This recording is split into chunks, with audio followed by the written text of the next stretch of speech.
this is Reverend Don Lewis coming to you from beautiful Florida. And today our question comes to us from Kuyog Garimot.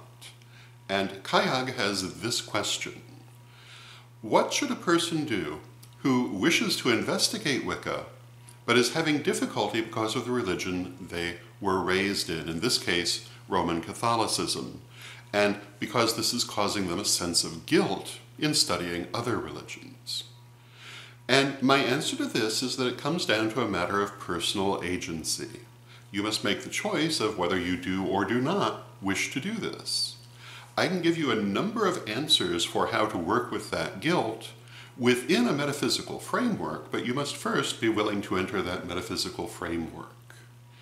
And I would say that if you do choose to follow Wicca or another metaphysical path, and you are experiencing this kind of spiritual hangover, that it's very important to deal with those emotions early on in your metaphysical experience. Because metaphysics is all about manifesting our world from our own energy. And if you're feeling a lot of guilt, your manifestations may be warped by this. If you have made the choice to go forward with this, there are a lot of techniques that you can use to work with that sense of guilt and diminish and send it away. Some of them are very simple. For example, a burning spell where you write down the emotions connected to that guilt, burn the paper, and send them away. It's very simple but very effective.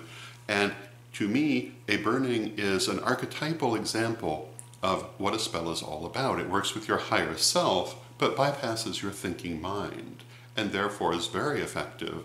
And it's one of the things I would recommend. You can also work with meditation. If you have facility for working with spirit guides, you can work with that. You can work with candle magic.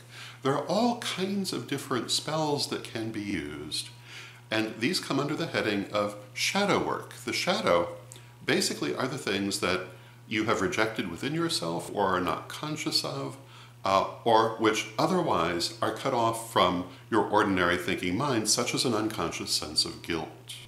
And there are a lot of different techniques that you can use to work with these. Many of them are found in my books, but also in many other books. But you must first be willing to actually do it, and you have to set that sense of guilt aside long enough to actually be able to deal with it. Now, if you're a little more advanced, you can also work with a wide variety of forms of meditation and things such as soul retrieval, energy work, energy healing. If you know someone who does that, or if you know how to do it yourself, you can approach it from that direction. And it's all about unblocking the energy that is caught in those feelings of guilt. And there are many different ways, again, to approach it, but you have to make the decision that you are willing to, in fact, do this. And that is something that you do consciously. So what I would say is that if you decide to investigate Wicca or another metaphysical belief system, make sure that you have actually made that decision, and that it's what you really want to do. And start working with those feelings of guilt very early on so that you can heal them and send them away. So those would be my thoughts on the matter. I hope you find them helpful, and until next time, may you blessed be. Please join me for our Correllian peace prayer. I pray for peace. I pray for love. I pray for stability. I pray for the nation where I live. I pray for the world.